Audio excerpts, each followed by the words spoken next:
This question is from Bill Nolan, who's a shareholder from West Des Moines, Iowa. He says, many of us are interested in what you, meaning Berkshire, are buying, and you won't tell us that. Using Charlie's principle of invert, invert, always invert, maybe you can help us by suggesting what to avoid and stay away from. Specifically, what in the investment world today strikes you as folly, fad, unsustainable, crazy, or dumb? A lot. Yeah, well, I think I would describe it as we try to stay away from the things to start with that we don't understand. And when I say don't understand, it isn't that I don't understand, what a certain business does. But when I say understand, it means that I think I have a reasonable fix on about what the earning power and competitive position will look like in 5 or 10 years. So I've got some notion of how the industry will develop and where the company will stand within the industry. Well, that eliminates a whole bunch of things. And then beyond that, if the price is crazy, even though I understand it, that eliminates another bunch. So you get down to a very small universe, and you get down to a particularly small universe when we're working with lots of money as we are now. But I would say this. I can't recall any time in the last 30 years, at least, that we've bought a new issue, have we, Shirley? I can't think of one. No. I mean, the idea that somebody is bringing something to market today, a seller who has a choice of when to come to market, and that security, where there's going to be a lot of hoopla connected with it, is going to be the single cheapest thing to buy out of thousands and thousands and thousands of businesses in the world, is nonsense. So and when it carries a 7% commission, or higher, it's ridiculous. Yeah, it's ridiculous. So you know it can't be the most attractive thing. Now,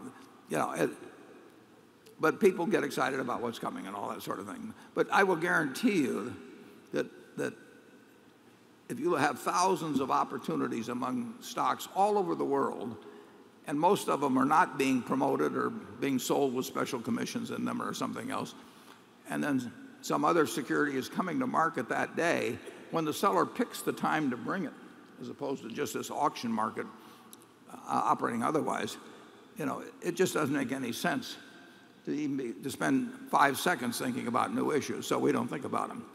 And we also, there's industries we know they may have a wonderful future, but we don't have the faintest idea who the winners will be. So we don't think about those either. So there's a whole lot of things we don't think about. And Charlie and I have a number of filters that things have to get through very quickly before we're willing to think about them. And sometimes we're thought of as rude. Probably Charlie's thought of that way a little more often than I am. Sometimes we're thought of as rude because people will call us and they start explaining some idea to us, and it just doesn't make it for the first filter or two. And so we think we're saving their time if we just politely say, that we just have no interest, that we don't want to have you finish the sentence. But we do that, don't we? Yeah.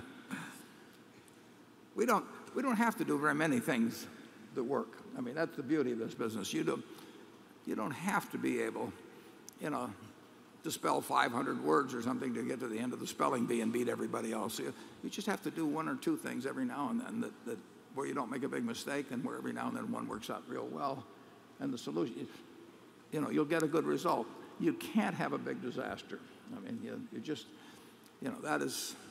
that's what we try to avoid. We do not ever want to lose a significant percentage of Berkshire's net worth, and so far we haven't. I think there are a couple of little rules of thumb. If it's got a really large commission in it, forget it. Don't read it. Because the chances somebody who's paying a very high commission to give you a big advantage is very low. And the other thing that is, I think, helpful in reverse is as a place to looking at things that other smart people are buying. That is not a crazy search method. It's a sorting device for opportunities to consider. Charlie knew me when I used to I'd grab the Graham Newman reports as fast as they would come out. Yeah, sure. And, you know, if Graham Newman was doing something, it was certainly worth my time to look at. Now, Warren has made a lot of people rich he doesn't even know. He's just copied him.